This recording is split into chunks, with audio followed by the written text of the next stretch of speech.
si on utilise ici une architecture, d'accord, une tâche qui est facile avec un nombre limité de ce qu'on appelle de données, d'accord. Donc on peut faire ça en temps réel.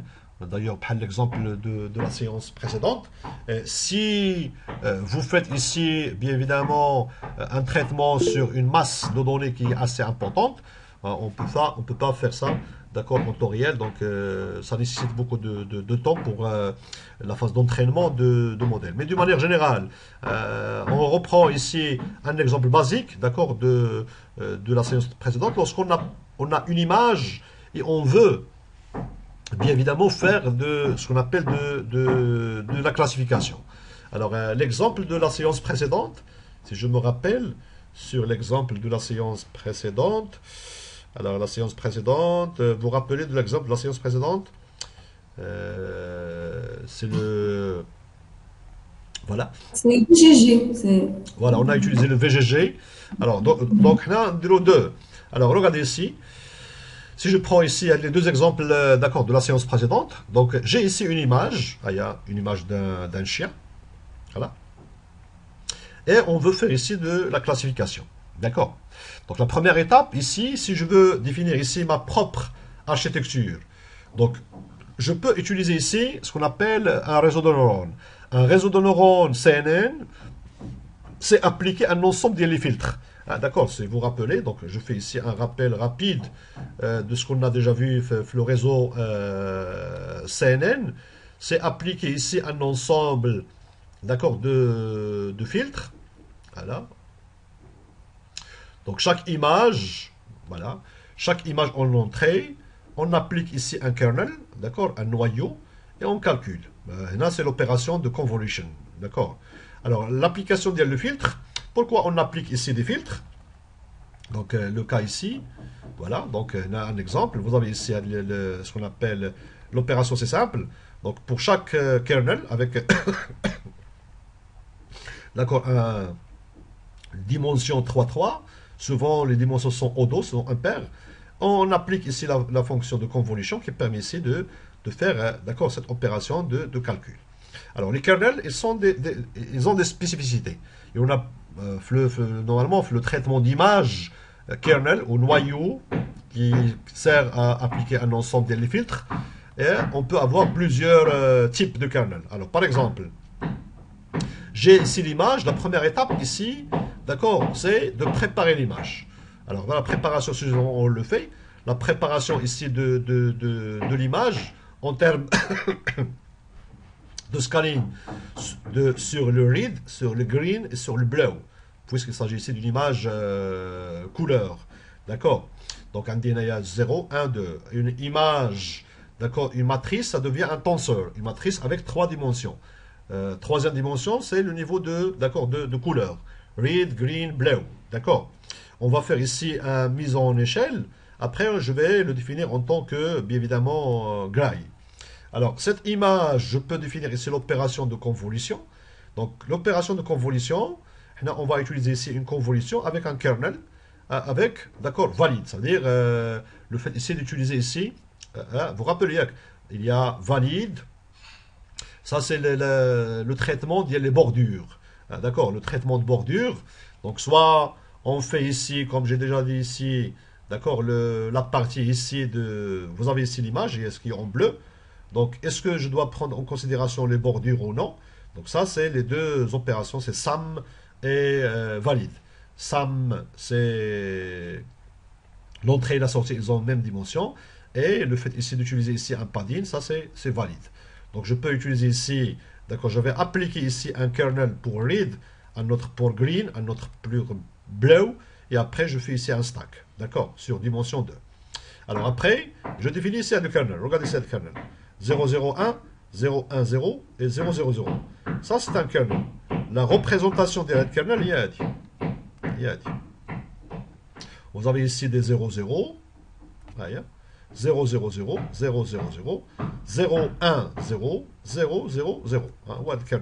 D'accord. Un kernel. Alors, je vais essayer d'appliquer, d'accord, un ensemble des kernels sur l'image. Alors, par exemple, je vais appliquer ici un kernel pour la détection des compteurs. Alors, je définis ici les kernels. Par exemple, j'ai ici un kernel de 0, moins 1, 0, moins 1, 4, moins 1, et ici, c'est l'inverse des LAD. D'accord, c'est 0, hein, c'est la même, hein, c'est 0, moins 1, 1.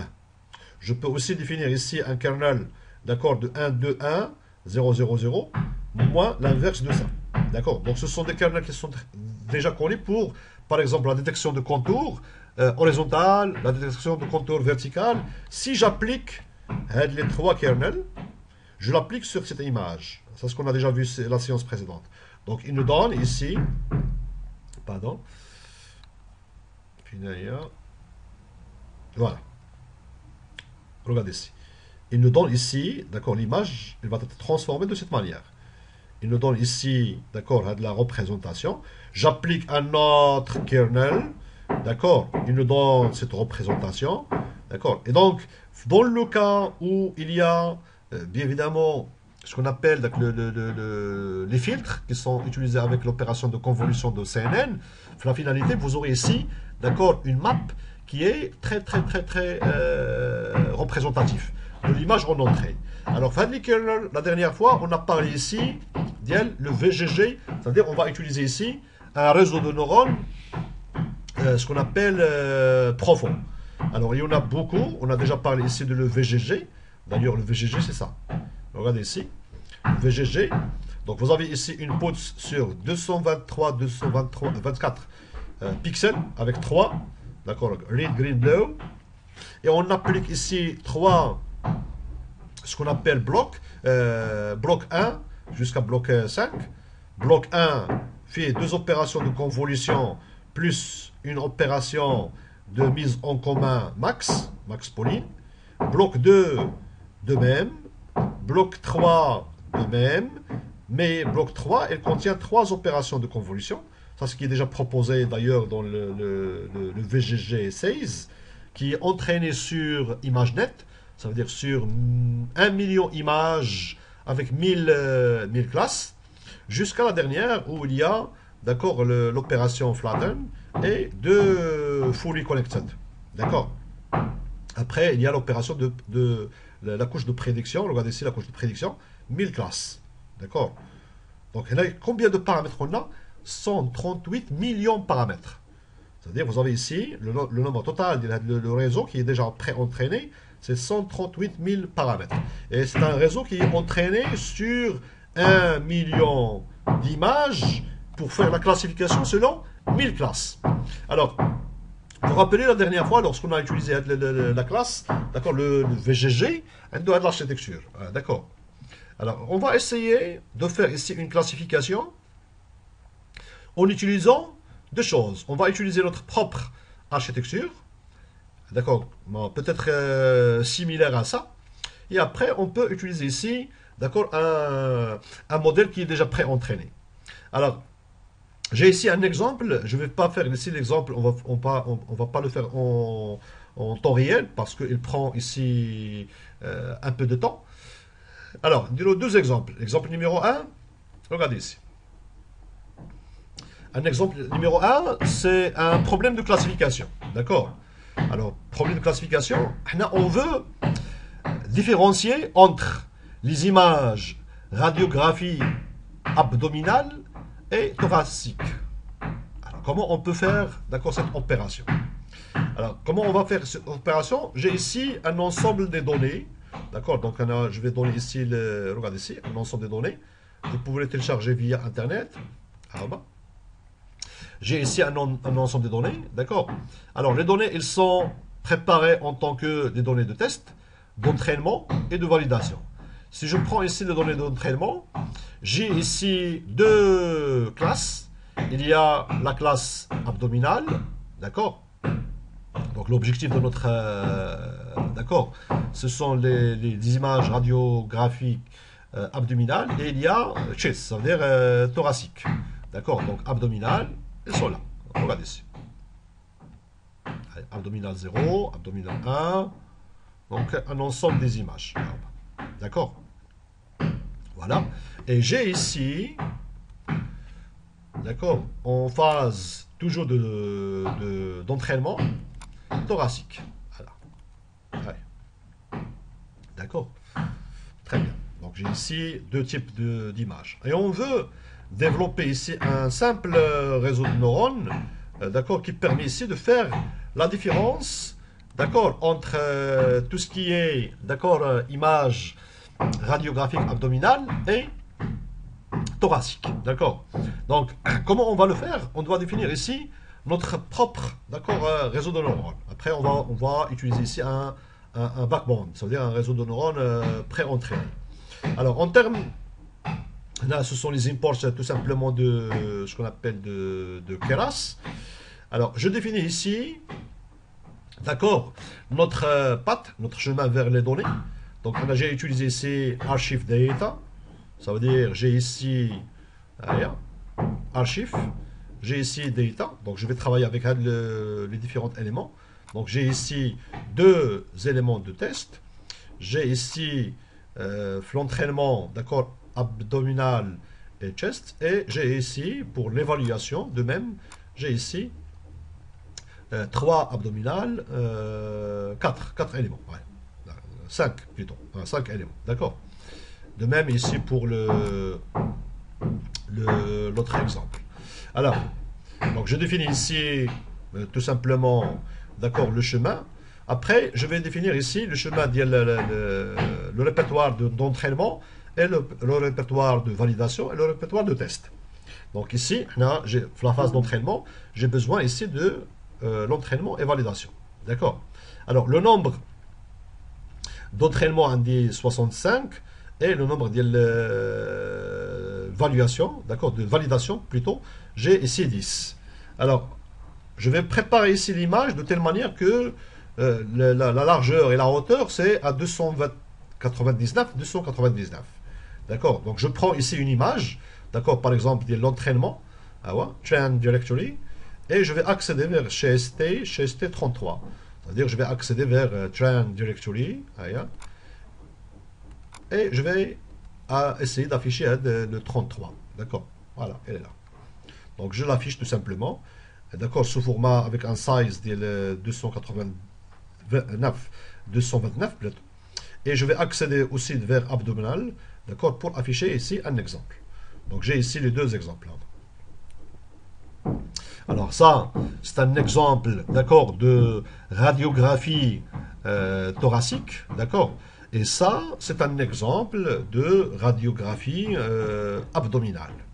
Alors, les modèles pré-entraînés, il a dit maintenant ImageNet, d'accord.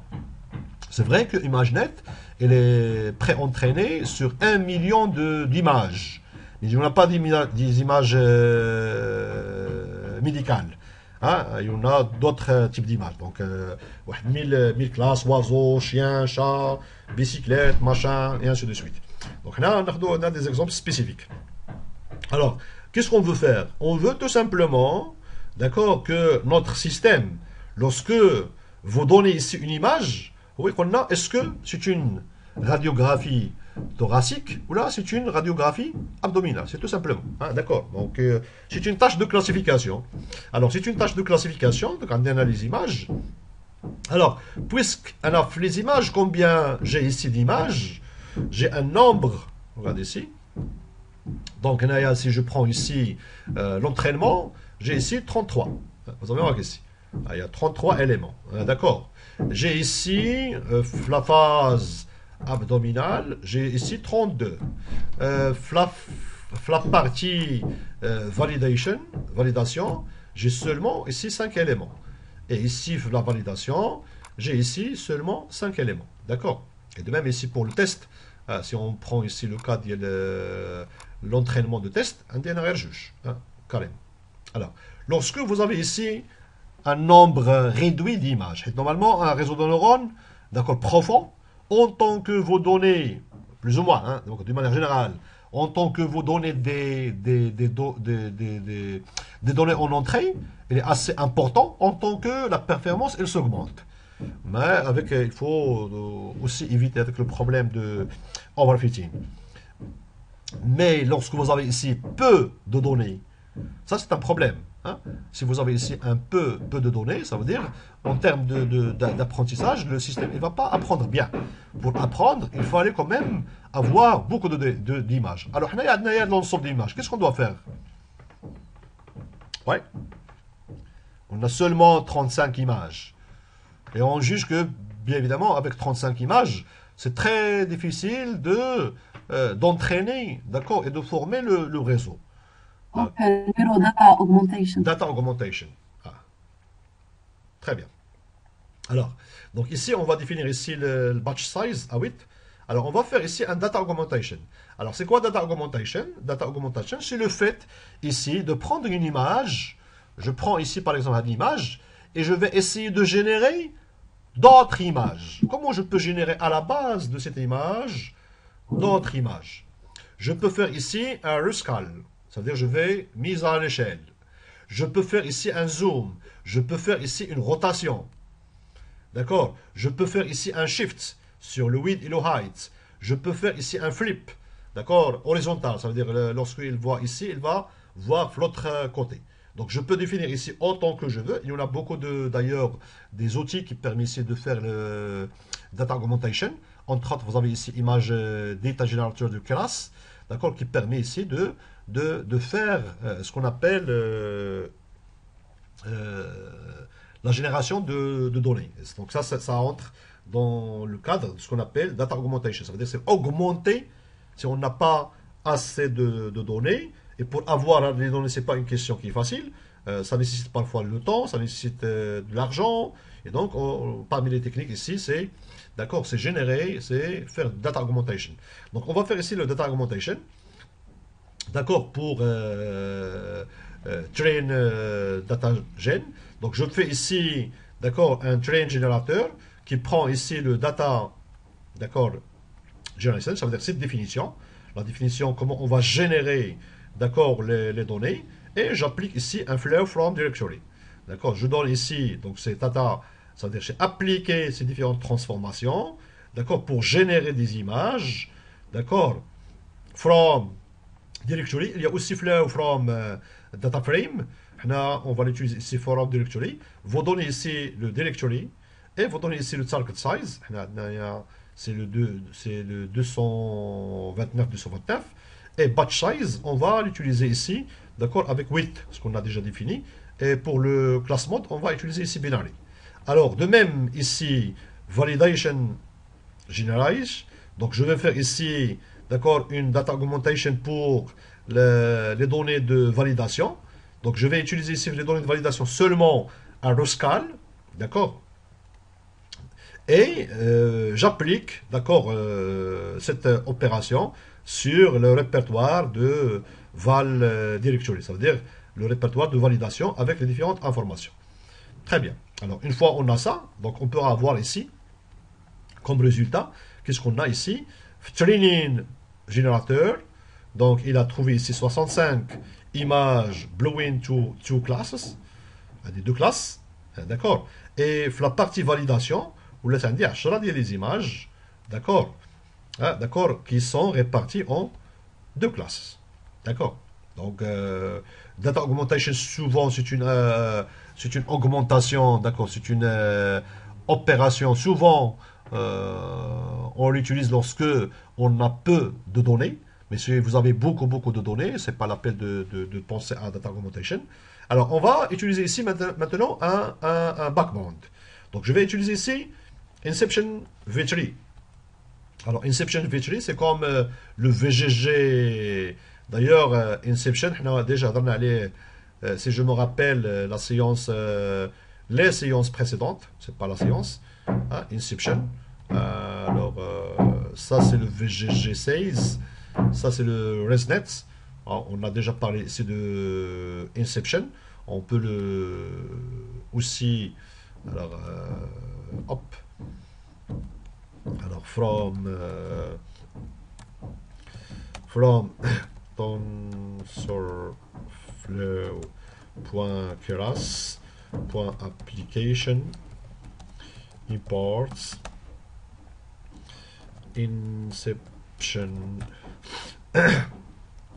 V3 TensorFlow. Voilà.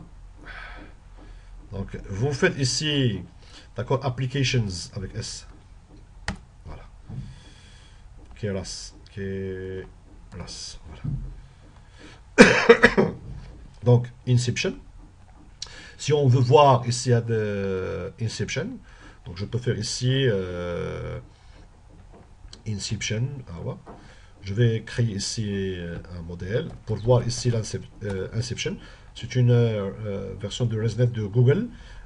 Est égal modèle XX est égal Inception. D'accord. Et je fais ici modèle xx.summary. Donc ça c'est l'architecture de ce qu'on appelle Inception. Ah, d'accord. Alors, on va faire ici, on va utiliser, voilà. Donc voici le réseau, d'accord, préformé. Inception Virtually.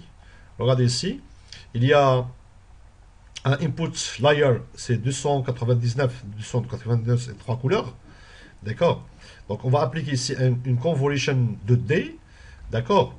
Après, il y a un batch normalization. Après, il y a une fonction d'activation. Après, il y a une convolution de D, batch normalization, activation, et hop, hop, hop, hop, hop. Donc ça, c'est le réseau. Hein. C'est vraiment, c'est quelque chose qui est très, très, très profond. Ah, d'accord. Déjà, on a le réseau. D'accord. Donc, presque 23 millions de paramètres. D'accord. Et il permet ici de faire la prédiction, bien évidemment. Ça, c'est la phase de classification sur 1000 classes. Ah, d'accord. Bien. En tout cas, on a le réseau Inception. Alors, qu'est-ce qu'on va faire? On va prendre ici le réseau Inception et je vais supprimer top. Ça veut dire, on va une prédiction à la 1000.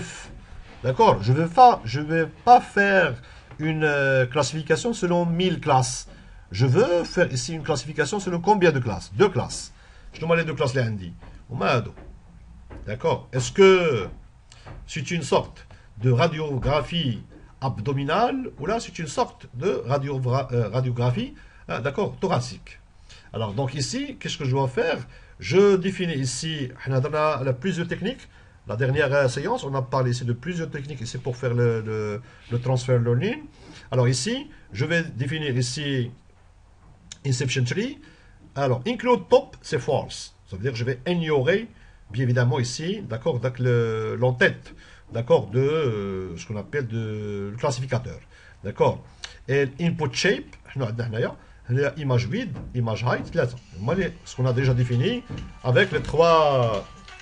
Ce qu'on a défini avec les 3 valeurs. D'accord. Ça veut dire 299 pour rester conforme avec image, avec ce qu'on appelle le modèle. D'ailleurs, le modèle lui-même, d'accord, l'entrée, il prend comme entrée 299. Donc, très bien. On a ici, d'accord, chip. Alors après, je vais, l'ensemble des layers. D'accord. Donc, on a l'ensemble des paramètres. Les paramètres, je vois les paramètres. Les paramètres, ce sont, ça veut dire, les poids. On dit presque 23 millions et quelques. C'est presque 24 millions de paramètres. D'accord. Alors, ce qu'on va faire, on va faire ici un freeze de le modèle. Ça veut dire quoi ça? Ça veut dire que je vais ignorer. Donc, je prends ici pour chaque layers. Donc, on va donner les layers, d'accord, les layers de ce qu'on appelle de Inception. Donc, on va donc, d'accord, l'ensemble des layers. Alors, je vais faire ici ce qu'on appelle un freeze. D'accord, ça veut dire layer trainable est égal à false. Donc maintenant, j'ai ici, donc j'ai mis pour toutes les layers de Inception, je le mets à false. D'accord. Donc je vais essayer d'initialiser. Alors d'ailleurs, il va télécharger ici le modèle. D'accord. Donc maintenant, le backbond, d'accord, ce qu'on a ici, c'est un modèle Inception sans le top. Alors maintenant, je définis ici, d'accord, ce qu'on appelle ma propre, d'accord, ce qu'on appelle couche de classification. Donc je vais créer ici un séquentiel, ce qu'on appelle de Keras. Je vais ajouter Je vais le nommer modèle top, par exemple. Je vais ajouter ici un global average Pauline. Je vais ajouter ici un dance, 255 avec une fonction d'activation ReLU. Je fais ici pour la partie, ce qu'on appelle régularisation, un dropout maximal avec 50%. Et à la fin, je fais ici un dance, regardez ici, 1 avec la fonction activation Simoid. Alors pourquoi on utilise ici Simoid? À votre avis, pourquoi on va utiliser Simoid et c'est pas Softmax? Et c'est pas deux classes. un deux classes, 0 et 1. Très très très bien. Donc un deux classes. Donc un DNANAYA, qu'est-ce que je fais? C'est comme on a enlevé, d'accord, l'entête, d'accord, de ce qu'on appelle de Inception, et on a créé ici notre propre modèle. Après, on va l'ajouter. Donc modèle, je le modèle ديالنا هو الباكبوند point inputs. Ça veut dire هو tous les éléments اللي عندنا فينا. Et l'output, شنو غادي يولي عندنا هو modèle top. Voilà. Ça veut dire, c'est comme vous avez ici, vous allez prendre le Inception, on a coupé, d'accord, l'entête, d'accord, le tête plutôt, et après, on a, d'accord, ajouté ici notre propre modèle de classification. On va compiler avant de faire un fit. Donc, on va compiler. La compilation, il faut définir loss function. Donc, c'est un binary cross entropy. Souvent, les métriques à utiliser, c'est l'exactitude, hein, d'accord, accuracy. Et je vais définir ici un optimizer avec Adam. Alors, Adam, si vous revenez vers le chapitre numéro 6, d'accord, pour avoir plus de détails sur il y a que les valeurs de bêta 1 et bêta 2. Il faut commencer la révision. Les examens sont proches. Alors, donc, je définis ici. Alors, voici le modèle d'Enna. Le modèle d'Enna complet, il est là. Dial modèle 1, d'accord, top, modèle 1 top, d'accord. Donc, on a global average, on a dance, on a dropouts, on a dance 1 où il y a, d'accord, comme une seule sortie, 0 1. D'accord, c'est une problématique. Donc, nombre de paramètres ici, 500 1000 paramètres. Et par conséquent, ici, il y a les différentes informations. Le modèle, on a ajouté ce modèle dans l'entête de Inception. Après, on va faire l'entraînement. Alors, l'entraînement ici, donc pour le modèle avec Fit Generator, donc on va utiliser ici un Train Generator en tant que ce qu'on appelle les éléments d'entraînement. On a step per epoch, d'accord, donc on a un number de train divisé à la 8, le batch size, et de même pour la validation. Alors l'entraînement ici, regardez ici, donc ça c'est l'entraînement, on a un entraînement qui est complet. Après je peux, d'accord, afficher, d'accord, l'exactitude et loss function avec validation, d'accord, pour vérifier ici, d'accord. Est-ce que j'ai ici un overfitting ou j'ai ici un underfitting? D'accord. Donc on a fait ici la classification. Après, qu'est-ce qu'on va faire? On va essayer de rendre trainable à true. On a donné un freeze. D'accord, l'élément. D'accord. Elle est là. Comme vous pouvez remarquer ici. D'accord, on a fait ici un freeze de tous les poids d'Inception. Maintenant, je vais faire ici, donc on a des résultats.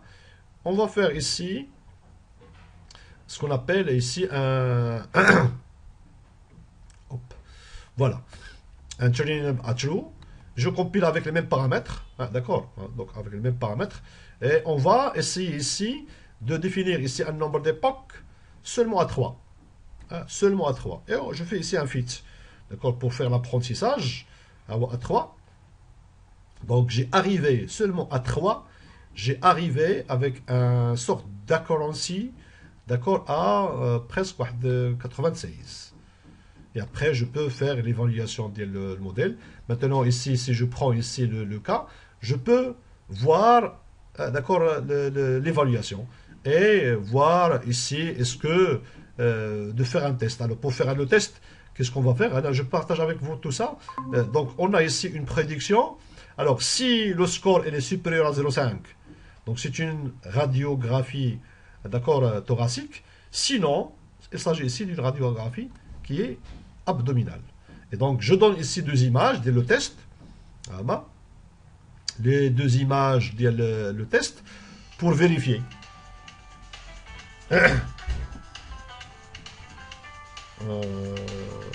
Mouchette. Pardon? Allô? Oui? Je sais pas. Ah oui, ah oui. Ah, d'accord.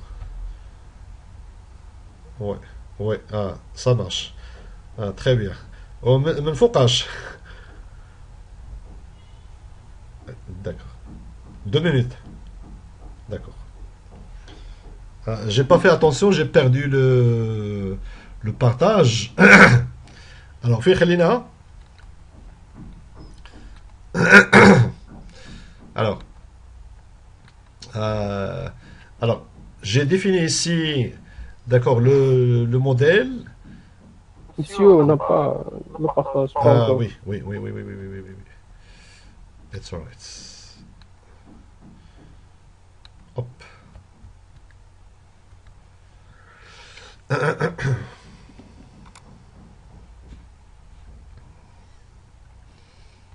Ça marche. Alors, Oui, ça marche. très bien. Alors, donc, à quel stade la connexion elle est interrompue? On a déjà parlé ici il y a le top modèle. Vous voyez, non? Et même la fonction segment. Très bien. Mais la fonction sigmoïde. Alors, donc on a fait ici une fonction sigmoïde pour avoir, il y a deux classes, classe 0 et 1.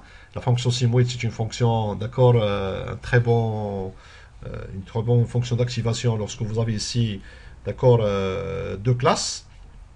Et on a ici, d'accord, la compilation. Donc, quels sont les paramètres de la modèle?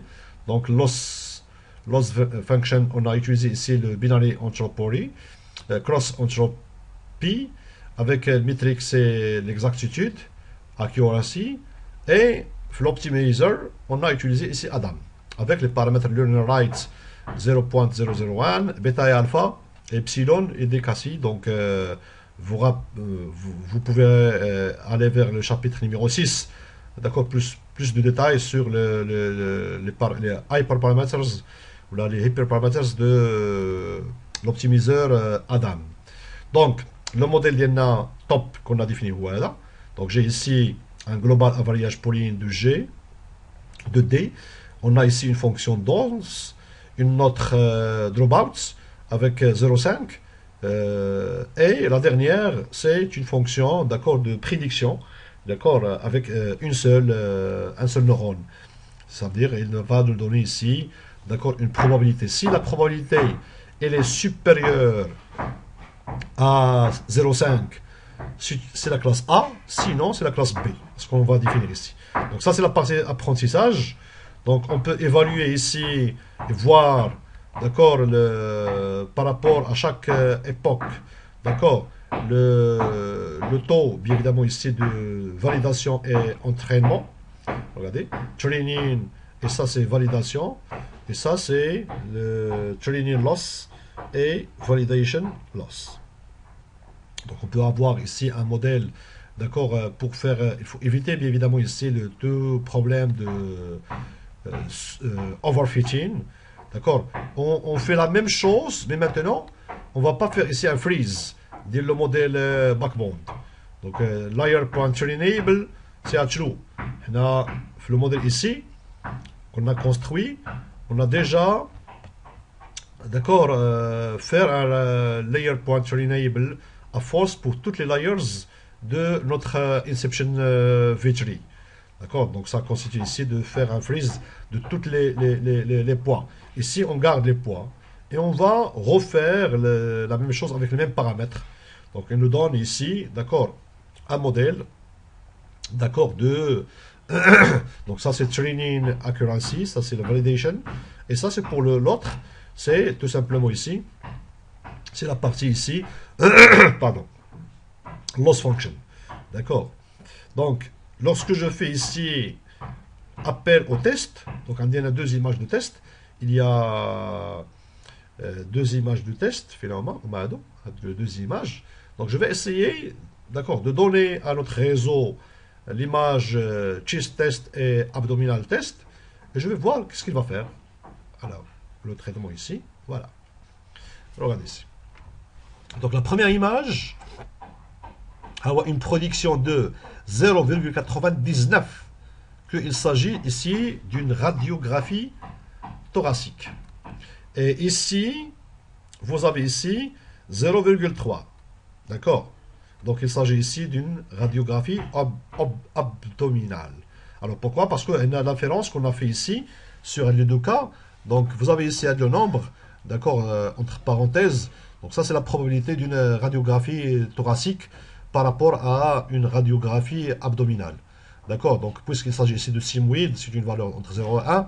Et donc si le score est proche de 1, ça veut dire c'est une haute confiance d'une radiographie thoracique. Et si ce qu'on appelle le score est proche de 0, d'accord, donc il s'agit ici d'une haute confiance, qu'il s'agit ici d'une radiographie abdominale. D'accord, ça c'est un exemple. Ça c'est un exemple de classification, d'accord, sur deux types, d'accord, d'images. Il y a un autre exemple, on va utiliser maintenant, c'est pas un réseau de backbone, toujours, d'accord, on va pas utiliser ici Inception, mais on va utiliser ici notre propre, plus ou moins, modèle. Alors regardez ici, un exemple, après je partage avec vous chez Kamel.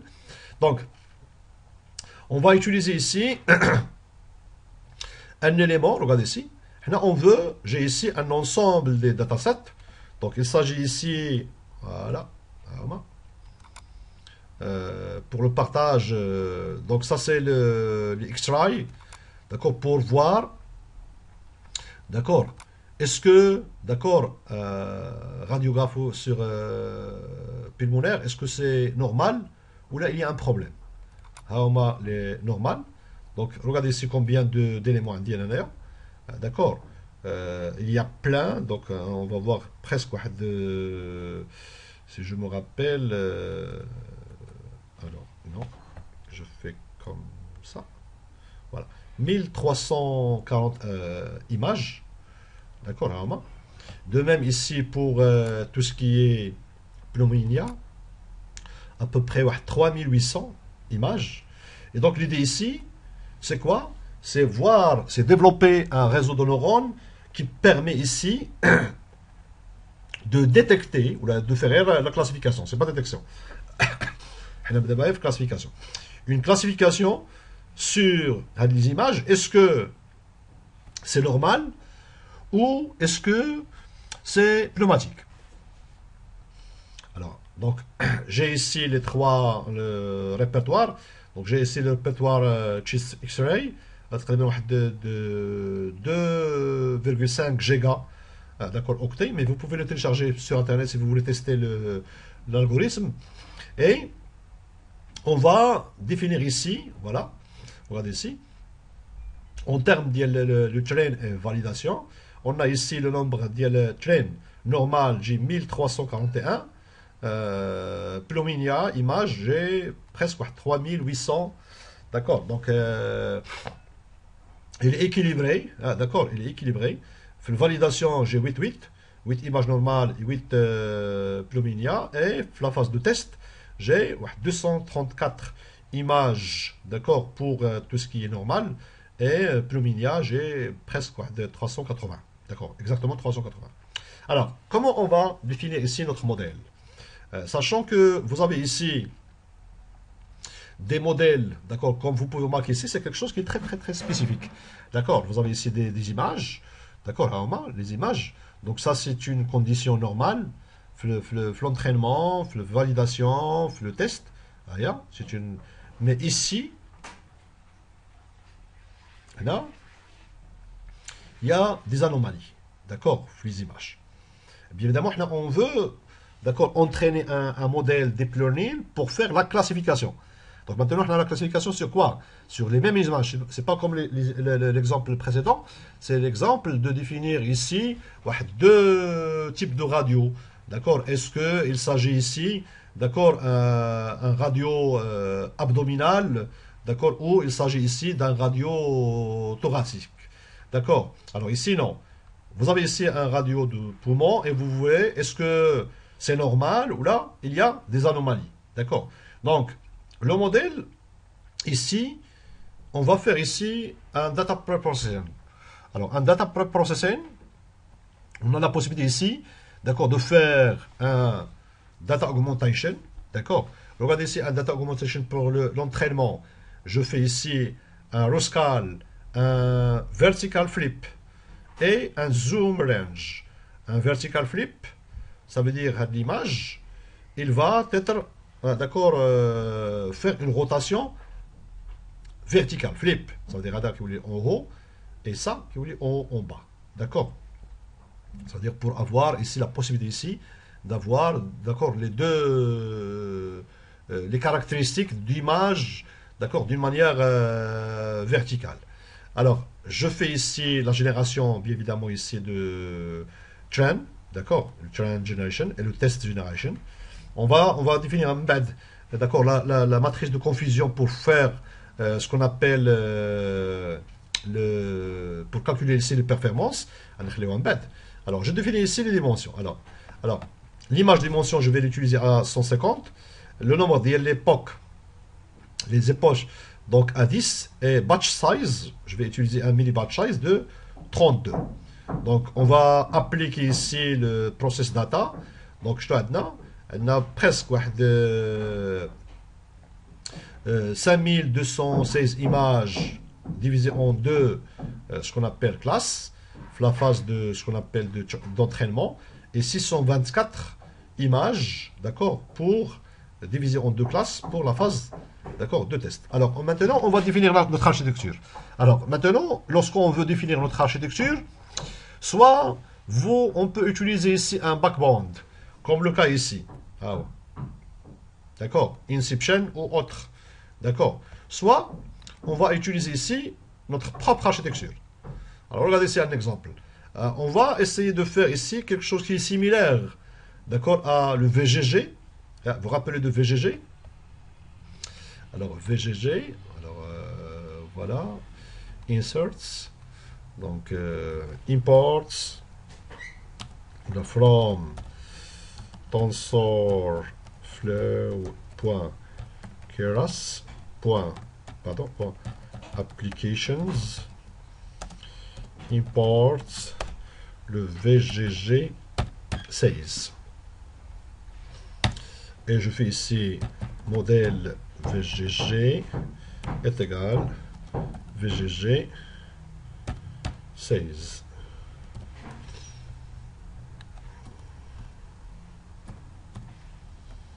هو الموديل VGG. احنا ديجا درنا الموديل VGG TensorFlow.keras واحد A qui keras. Voilà. Donc عندنا هنايا notre modèle. نشوفوا le pardon. On va voir ici le summary.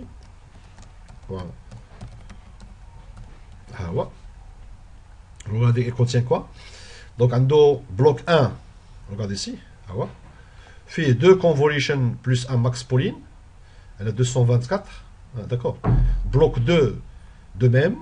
Il y a 2 convolution avec max Pauline.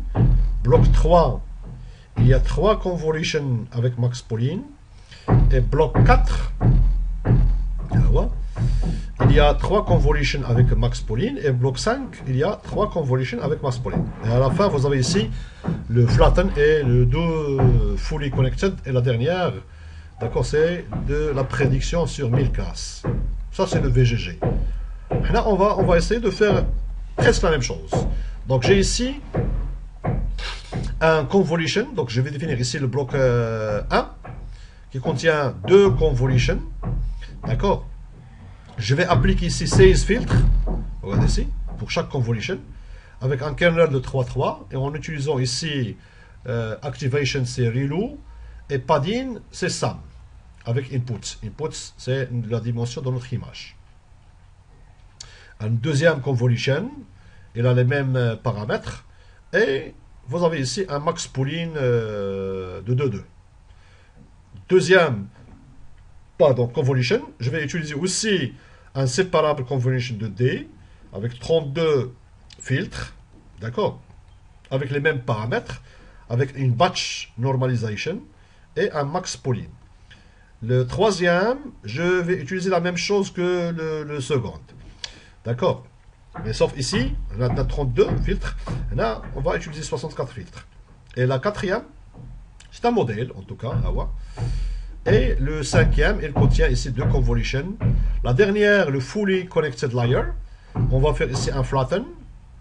D'accord. Après, je vais utiliser ici un dance, à cet exemple, d'accord, de 512.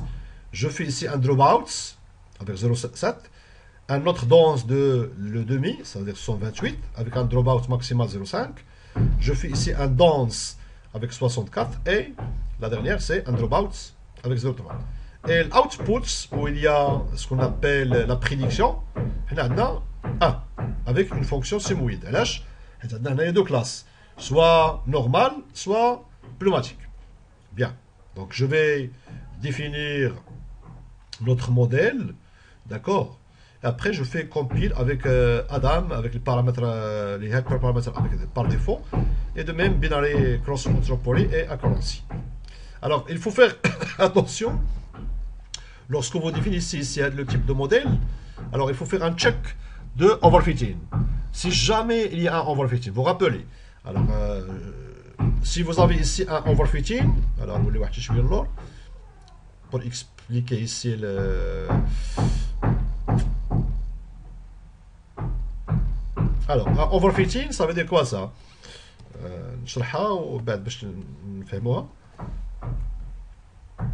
Rapidement. Un overfitting, donc on a tout simplement voilà, ديال validation, on a l'entraînement ici. Donc on a la validation avec le cost function. Lorsqu'il arrive ici, donc il suit, d'accord. Mais la validation, d'accord, le perte. D'accord, c'est-à-dire cost function, qu'est-ce que c'est là? Alors ici, une fois il commence à s'augmenter et ça, le cost function de l'entraînement, il diminue, ça veut dire ici, vous avez ici un overfitting. Alors, il faut faire attention et je dois faire un check, ça veut dire pour chaque, d'accord, étape, pour éviter le problème de overfitting, je fais ici un check. Et si jamais je trouve que le cost function de validation il commence à augmenter, comment je dois réagir? Oui. Oui. Early stopping. Vous vous rappelez de ça? Je dois arrêter l'entraînement. D'accord? Je dois anticiper ici. Et donc, ça, ce qu'on va faire ici. On a quoi? On a ici un checkpoint, d'accord? Donc je vais faire ici un modèle checkpoints, d'accord? Et après je fais ici, d'accord? Ce qui est important, donc ça c'est reduce, c'est early, d'accord? Early stopping, d'accord? Avec un minimum delta de 0,1. Alors une fois on démarre, voici notre modèle. Ça c'est notre propre modèle, hein? Ah ouais, il contient ici 4 blocs. Donc vous avez ici des convolutions avec max pooling, des separate convolutions avec match et max pooling, separate avec match et la dernière, vous avez ici pour la régularisation, d'accord, un dropout, et vous avez ici à la fin un dance function. Alors le nombre de paramètres ici, comme vous pouvez remarquer dans le modèle, 2 millions et quelques paramètres. D'accord. Donc on va démarrer l'entraînement. Donc je démarre l'entraînement, ça prend du temps, en tout cas. Allez, à l'entraînement d'Yalna,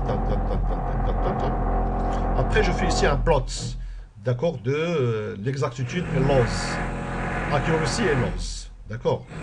Et par conséquent, ici, une fois que vous avez ici le modèle, donc il arrive jusqu'à, d'accord, 0,5. Donc ici, en termes de métrique, je vais définir ici le confusion matrix.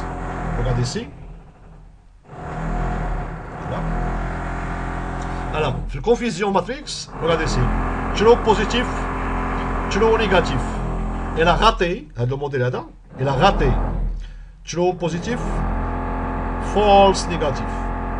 Il y a 18, d'accord, ils sont classés en tant que false négatif, et 2 seulement qui sont classés en tant que false positif. Le reste, c'est avec true positif et true négatif. D'accord. Donc, في métrique, l'accuracy, presque 87%. D'accord. La précision et le rappel, F-score, donc ça c'est pour le test métrique. L'entraînement, l'accuracy, c'est 95. Mais le test, c'est 80. Donc, ça veut dire que le modèle d'Yanna, il est performant à l'ordre de 87,17%. Bien évidemment, la métrique, d'accord, la valeur de l'accuracy, de 97, donc il faut le comparer avec bien évidemment les performances d'un expert dans le domaine. C'est-à-dire que vous avez ici un radiologue, est-ce qu'il est capable, d'accord, à dépasser, s'il est capable à dépasser le 97, ça veut dire que votre modèle il nécessite plus de travail pour le rendre plus performant. Comment? C'est beaucoup d'autres données, d'accord, à ajouter, et c'est modifier en quelque sorte l'architecture, cette architecture. Donc ça, ce sont deux exemples, comme vous pouvez remarquer ici, avec un réseau CNN, hein, c'est un réseau CNN, d'accord, soit une architecture, d'accord, à définir, ou on peut utiliser ici du transfer learning pour faire la classification. Alors maintenant, on va faire ici un exemple pour ce qu'on appelle la détection, ou la segmentation, ou la localisation. Alors ici, rapidement, on va faire ici un exemple. Alors, je vais vous montrer ici dans un premier lieu, on va le faire avec une autre technologie. Alors ici, je peux créer ici une... voilà. Donc, from TensorFlow.class.application import. Je vais importer ici ce qu'on appelle un autre élément. Donc, soit vous utilisez ici le VGG, soit vous utilisez ici le 19 ou Inception. D'ailleurs, si vous avez regardé ici les vidéos des dernières séances, on a parlé beaucoup sur ce qu'on appelle l'aspect de comment ça s'appelle, transfer learning. Alors, vous avez ici mobile nets. Voilà. On va voir ici mobile nets. Ça, c'est aussi une TensorFlow.applications avec S. Voilà, donc modèle est égal mobile net. Il y a aussi le mobile net V3. Alors modèle.summary. Modèle summary, voilà. Ah ouais. Regardez ici le modèle. D'accord. Donc presque 4 millions, d'accord, paramètres. Sa structure, c'est plus ou moins différent un petit peu, d'accord. Donc vous avez ici les différentes d'accord, couches, d'accord. Donc mobile net, si vous vous rappelez la dernière fois, lorsqu'on a parlé ici de les aspects de transfer learning, on a parlé ici que mobile net il est à la base de deux aspects, à savoir convolution en profondeur, le depth convolution, et convolution ponctuelle, le pointwise convolution, d'accord. Donc ce sont deux modules. Ou le mobile net, d'accord, les deux, d'accord.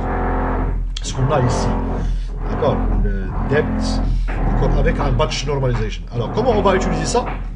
Donc je vais essayer d'utiliser ça d'une manière rapide pour faire un exemple, bien évidemment ici si vous voulez, de classification, et un autre exemple de localisation si vous voulez, ou détection d'objets. Après on peut faire d'accord, d'autres aspects. Alors l'exemple que je vais faire ici avec MobileNet, d'accord, avec TensorFlow GS. C'est-à-dire vous pouvez le voir en temps réel et avec votre propre navigateur. Et ça, ce qu'on a fait ici, donc ça c'est Python, d'accord. Donc après le déploiement, vous pouvez sauvegarder, d'accord, le modèle, c'est important, et vous pouvez l'utiliser. Alors maintenant, je vais faire ici un autre exemple. Je vais utiliser ici un autre exemple, voilà. Je vais utiliser tout simplement une page HTML. Alors, new, CTRL S, document, tp mobile net.html. Ça c'est du HTML.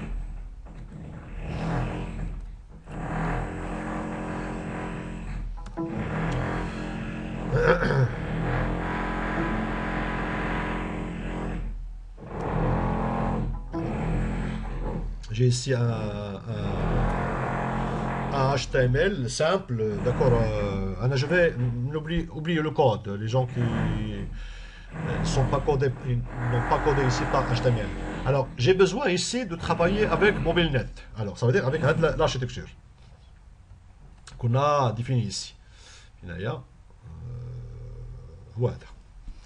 Donc, ça, c'est notre modèle. Alors, il y a TensorFlow GS. Il permet ici de charger et utiliser GS, c'est JavaScript. D'accord, le TensorFlow, le MobileNet, le modèle, en utilisant ici tout simplement du JavaScript. Alors, ce que vous avez besoin ici de MobileNet. Alors, je prends ici le MobileNet. Voilà, je le cherche rapidement. Alors, FinaWada. Je fais ici MobileNet. Il y a MobileNet GS.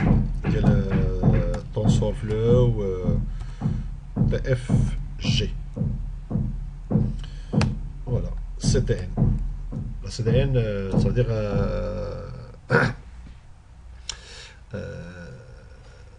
à la ligne. Alors, donc ici, j'ai besoin tout simplement ici. Alors regardez, ça ce sont les éléments qui sont déjà proposés par TensorFlow GS. D'accord, ce sont des pre-entrainers, d'accord, models. Vous avez ici un modèle MobileNet. C'est pour faire la classification. Vous avez le il y a PoseNet, Machine Learning, ça c'est pour which low real time human pose estimation. J'ai ici le Coco SSD, ça c'est pour Object Detection Model. D'accord. Et il y a aussi d'autres aspects, d'accord. Alors, ce que j'ai besoin ici, d'accord, de tout simplement les deux. Voilà. S'il vous plaît, Hein? Désolé pour le bruit. Oui. Est-ce qu'on peut avoir une bibliothèque qui va nous permettre Une bibliothèque? Hein? Une bibliothèque, c'est-à-dire qu'on se trouve un modèle pour faire la cartographie par exemple un lieu à partir d'une vidéo. À partir de quoi?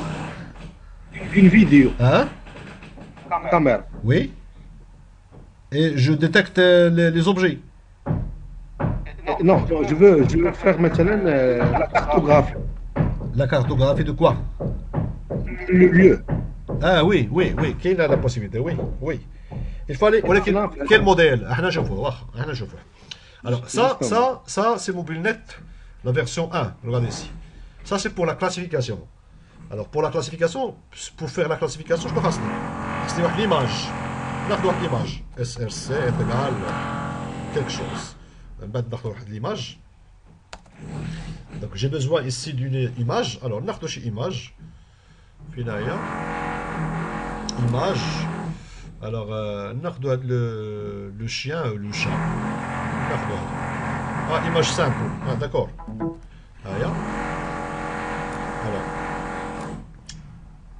فين البلاصه enregistré هذا. D'où on a enregistré ça, save as documents, c'est très bien. Donc je vais utiliser ici, par exemple, doc. J'ai ici, avec width 200 pixels. J'ai ici une autre image, par exemple, src est égal 4. 4.png 4.png عندنا 4 je pense ouais 4 alors document image je prends 4 ça dit images alors image 4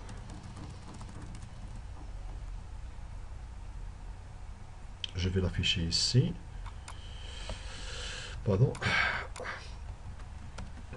4 voilà donc maintenant j'ai 4.png avec un width de 200 pixels donc j'ai ici tout simplement ici deux images.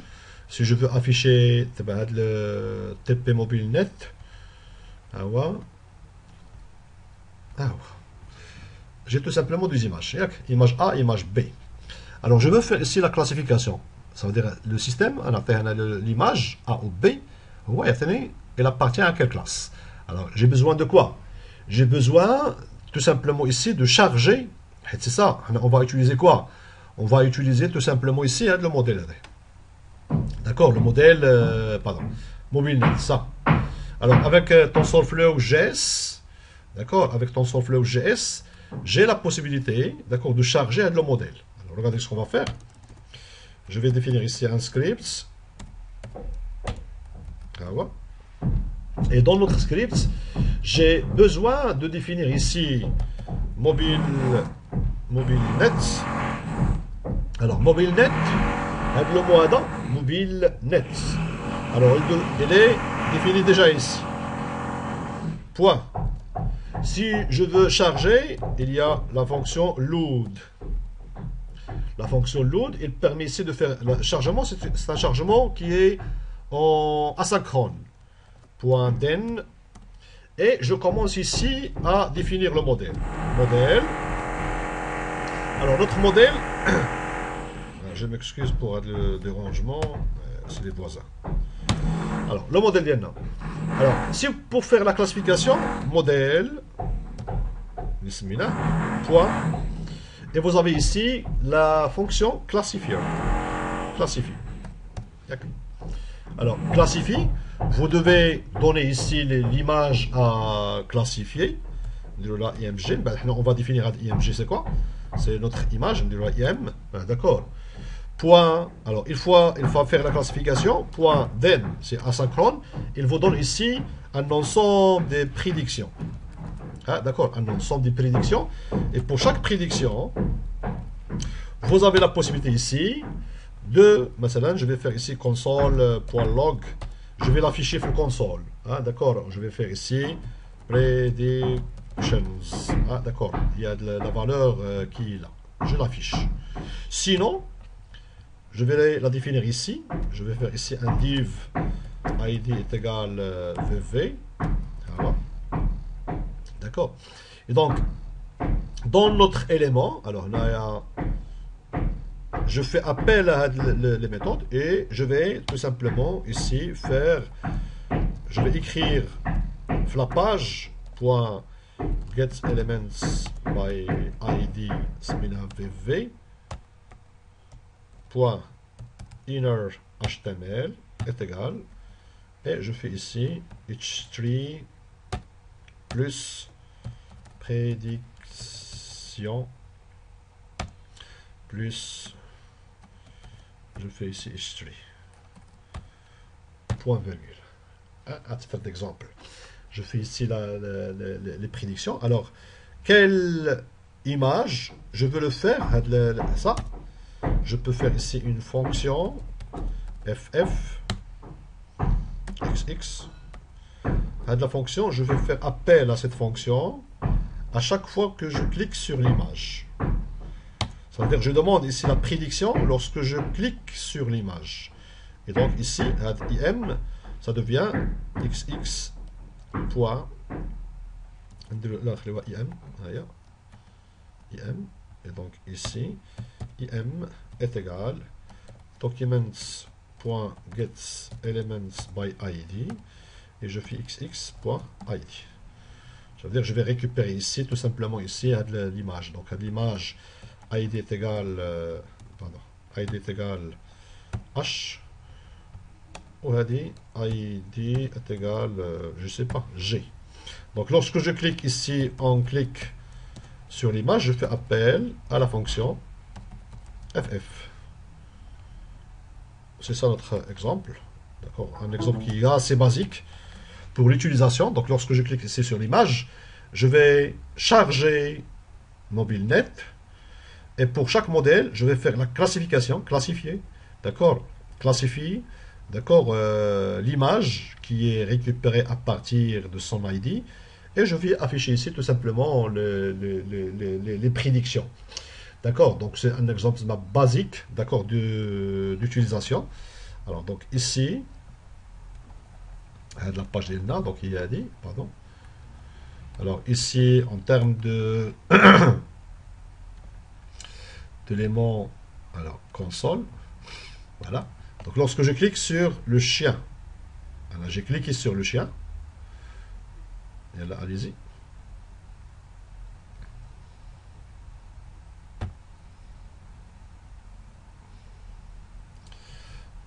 Alors, je l'ai dit, main process, voilà, ماشي مشكل, voilà. Alors je clique. Image avec width, on clique, je fais appel à la fonction ff, donc ff.id, et je fais ici, alors finalement, hop, CTRL C, je fais comme ça.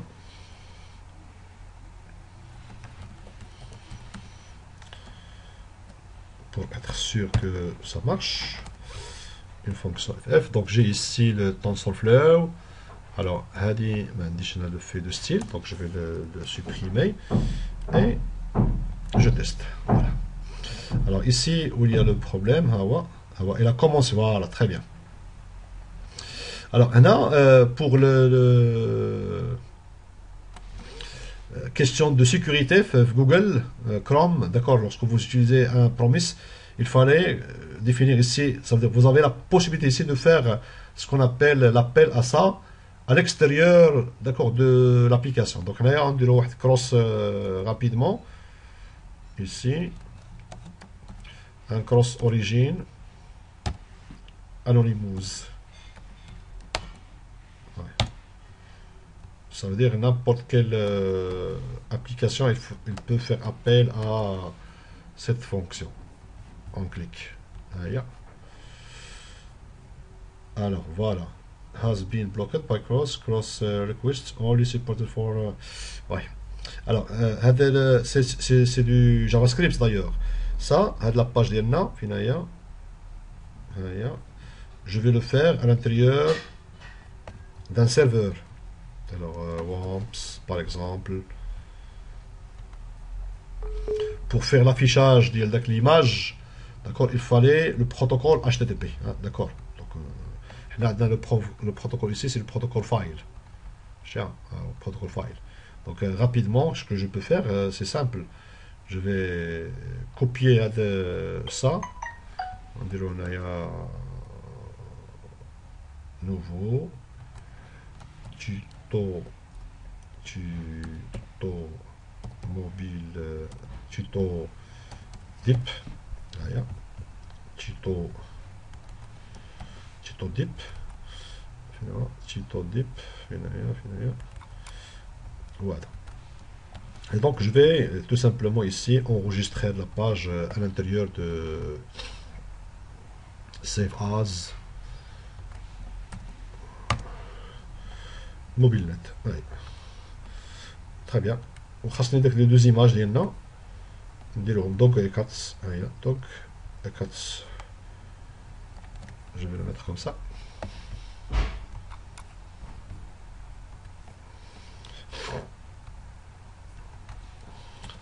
Donc maintenant ça marche. Donc je vais accéder vers avec le protocole HTTP.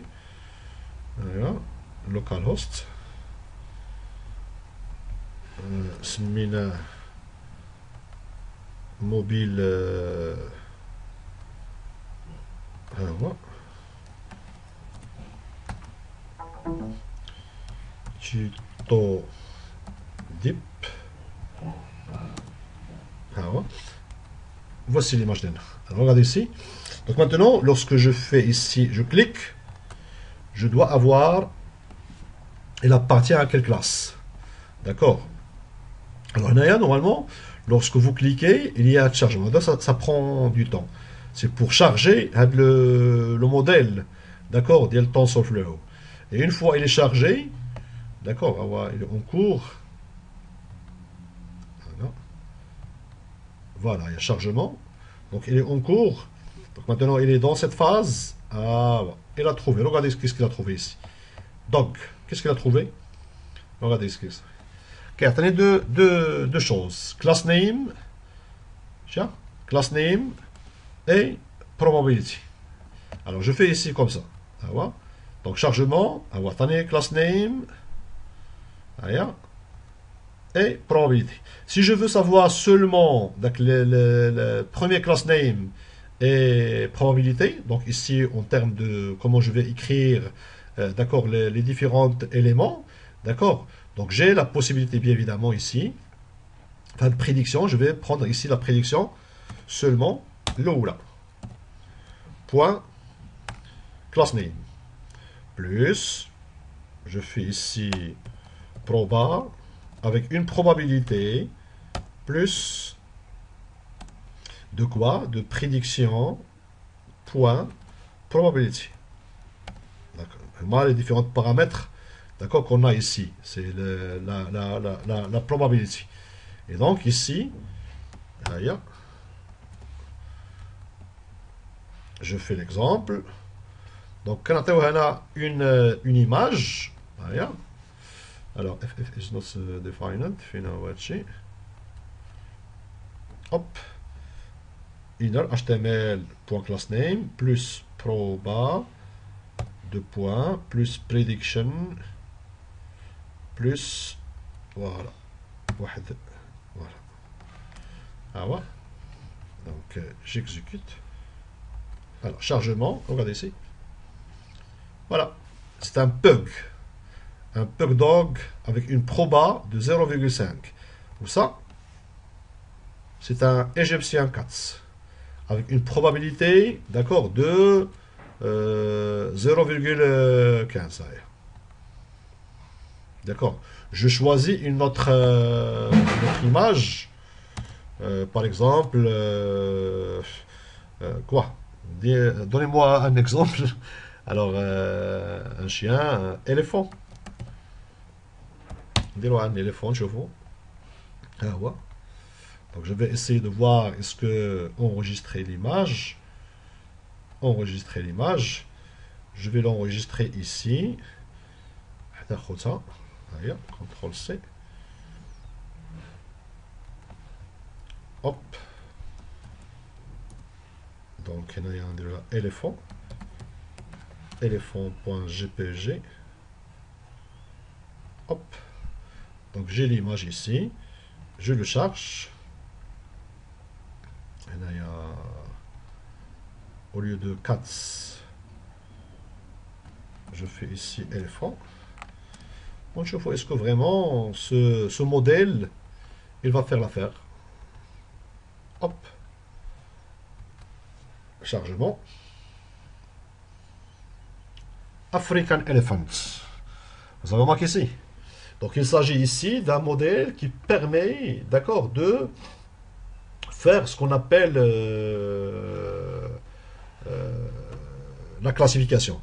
Donc vous donnez ici, d'accord, l'élément, donc là, qui est l'ensemble, c'est un African Elephants, après il y a Tusker, après il y a Water Buffalo.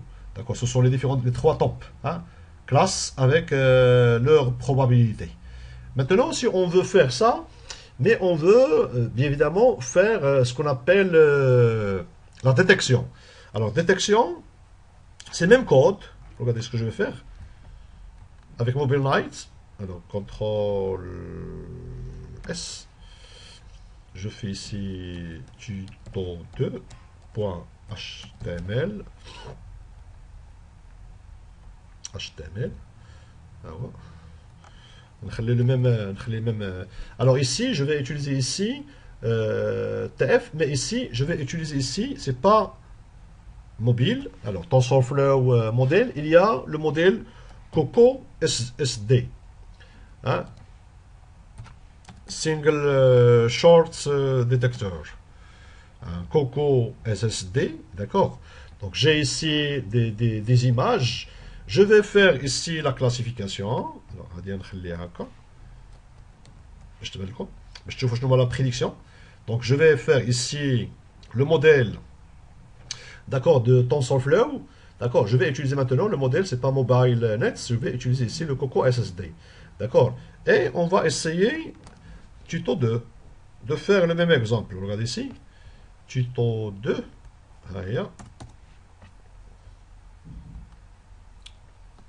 J'ai ici l'élément. Je clique chargement.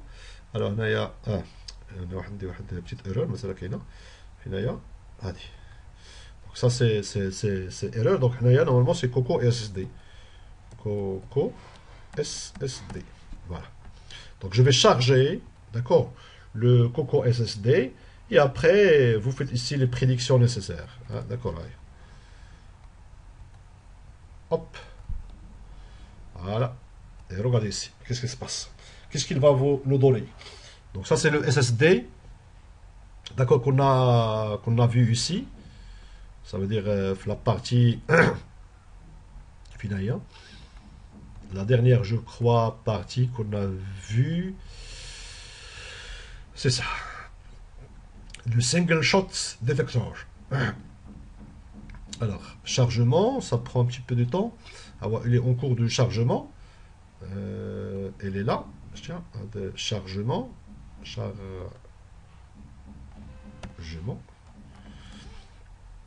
Donc ici, le Coco SSD, je vais charger. Après, je vais pas faire ici classifier. Hein? Ah, c'est ici où il y a l'erreur. Detect. Normalement, c'est un détecteur. Hein? D'accord. On va detect. Alors, la détection, qu'est-ce qu'il va retourner à votre avis? La détection. Ouais. Regardez ici. La détection, qu'est-ce qu'il va nous retourner? Hein? Ah ouais, il a retourné quelque chose. Hein? Regardez ici. Qu'est-ce qu'il va retourner, s'il vous plaît? Ah, vous êtes avec moi toujours, Yak? donc les box. Voilà, la classe et le box. Regardez ici. Voilà. Alors, box. Classe, c'est dog. Box, elle est là. Regardez ici le box. Le point XY, la largeur et la hauteur. Vous avez remarqué ici. Et le score, la probabilité. D'accord. Et je peux, bien évidemment, je peux utiliser ici, d'accord, un API qui permettait de faire tracer la ligne, d'accord, sur l'image ou faire ce qu'on veut. Alors ici, si je veux faire, il y a le SVG qui permettait de faire tracer l'image. Alors je vais faire comme ça. Alors je vais voir SVG line. Pardon. Line. x égale y égale, et vous, si vous voulez tracer la ligne. Si vous voulez ici rectangle, il y a ici rectangle qui permet ici. Sinon, il y a d'autres technologies qui permettent ici de faire le tracé. Mais ce qui est important pour moi, c'est pas ça, c'est ce qu'il y a retourné ici le B-box, le binding box. Elle est retournée, je peux l'afficher ici. Alors, vous avez ici le B-box, pardon, le B-box, et vous avez ici la classe et le score. Donc, ça veut dire que si je veux afficher, je vais afficher ici, faire le document. Je fais ici prediction.class, .score, fin, plus, je fais ici un paragraphe, plus, et je ferme le paragraphe. Et donc ici, je fais ici prediction.bbbox.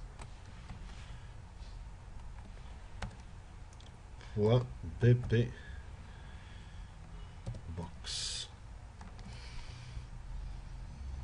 Hop. Donc je fais comme ça, je répète un chargement. Donc voilà, il va nous donner ici le console, d'accord, les différentes informations, et voilà.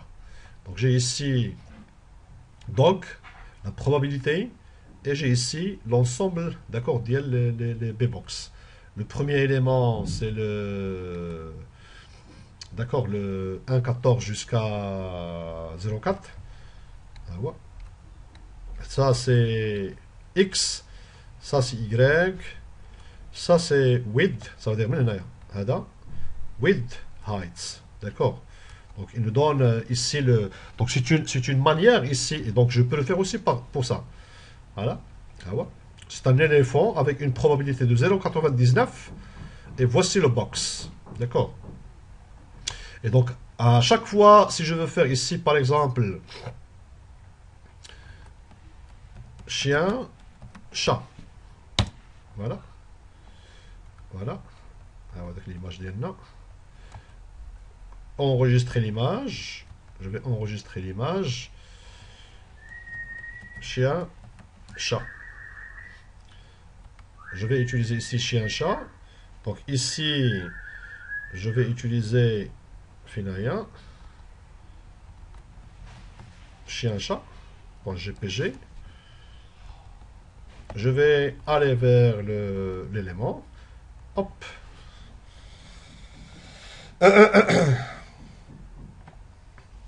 Et regardez. Regardez ici. Regardez qu'est-ce qu'il a donné. Il a donné seulement dog. Vous avez marqué ici. Et si je fais ici les deux d'une manière séparée, alors les deux chats et chiens,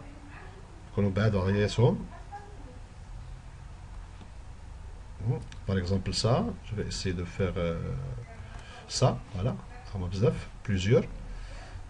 Donc maintenant je vais choisir ici enregistrer l'image, plus, voilà. Je vais utiliser ici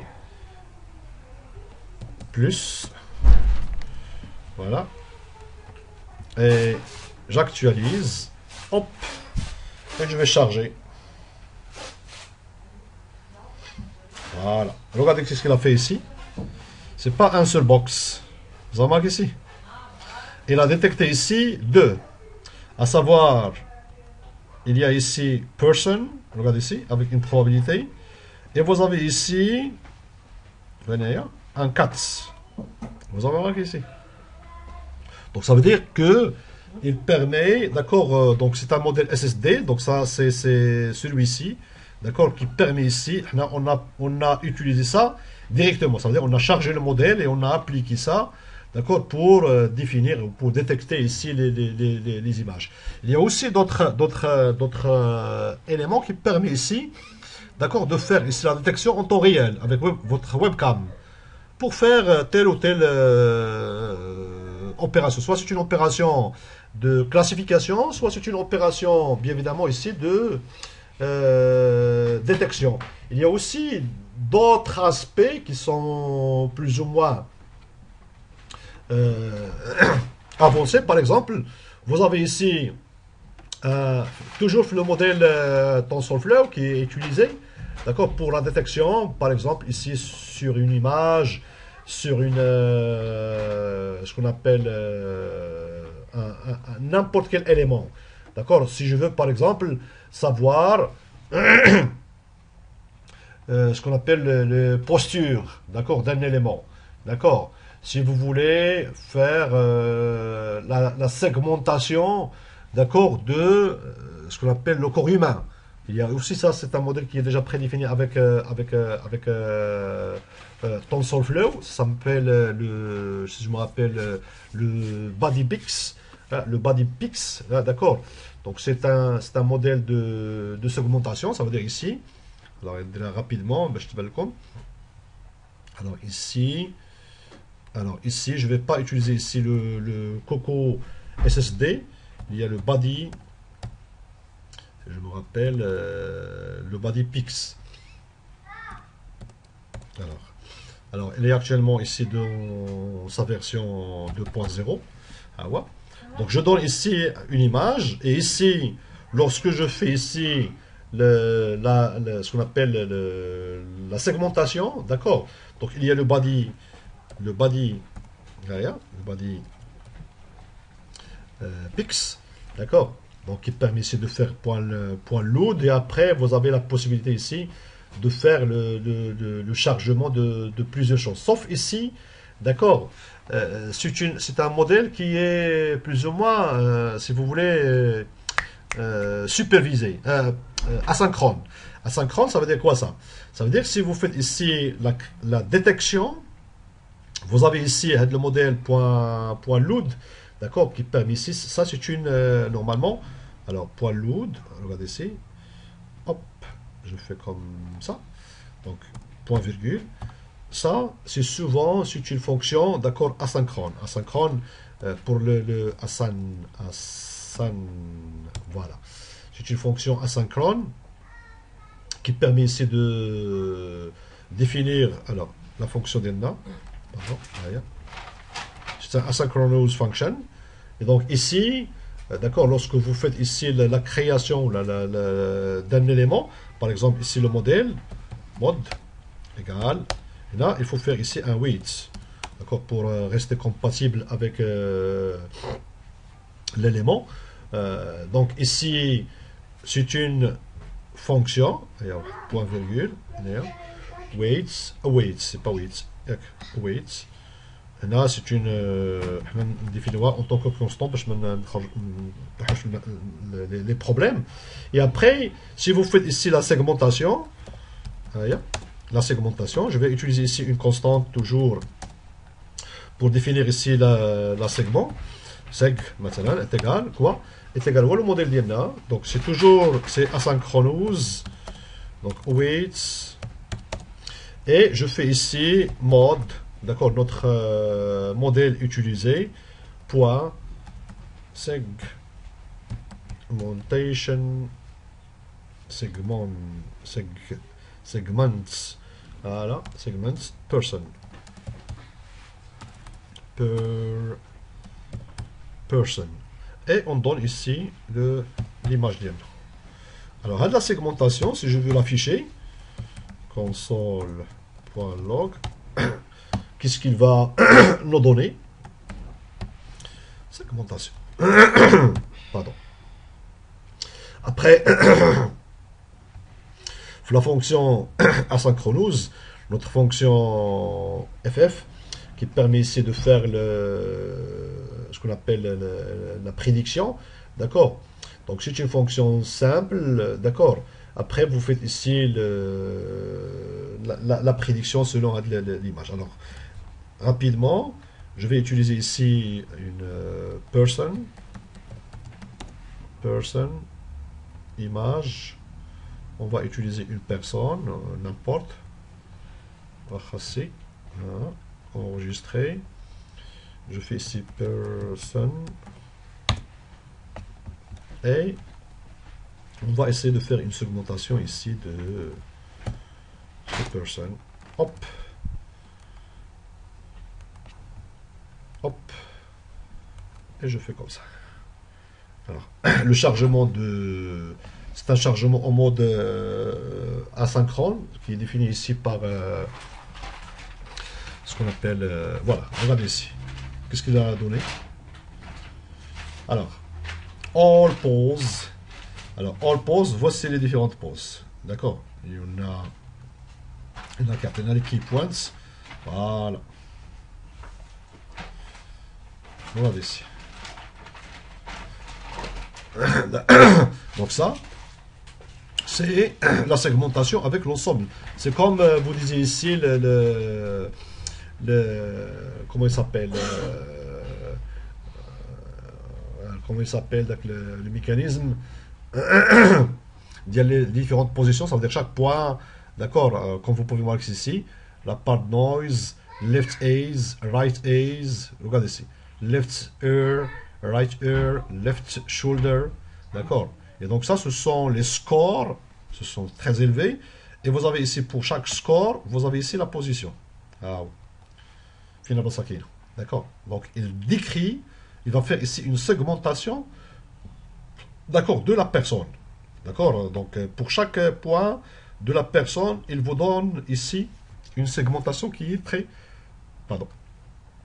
détaillée. D'accord. Donc c'est un exemple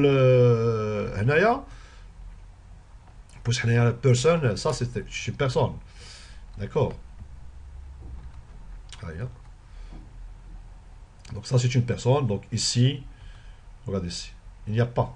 Vous avez marqué ici. Il n'y a pas. Il n'y a pas. Pourquoi? Parce que tout simplement, d'accord, il n'y a pas de personne. Il n'a pas détecté ici une personne. Mais par contre, ici, il a détecté, d'accord, la personne. Donc 0, il y a une seule personne. Et voici les différents éléments. Si vous avez ici persons, par exemple, on va utiliser ici une image où il y a 2 personnes ou 3 personnes, comme le cas ici. Enregistrer l'image sous 2S. Et donc je peux maintenant, voilà, j'ai une image qui contient beaucoup de personnes. Hop. Et voilà. Donc combien de personnes il va détecter? Regardez ici. All, elle a détecté 2. Vous avez marqué ici. Le premier. Et chaque élément, regardez ici, il contient quoi? Vous avez ici la position de le nez. Le nez est avec 0, avec une probabilité. La position de les yeux, gauche et droite. D'accord? Et tous les éléments, d'accord, il y en a 16. D'accord? Et de même ici pour l'autre. D'accord? Donc ça c'est un exemple aussi de ce qu'on appelle de segmentation le corps humain qui est utilisé avec le TensorFlow, un modèle qui est déjà prédéfini. Bref, alors donc ici, ce qu'on a discuté ici, ce sont les modèles de computer vision qui permettent, ce qui est important, il faut comprendre ici l'architecture derrière.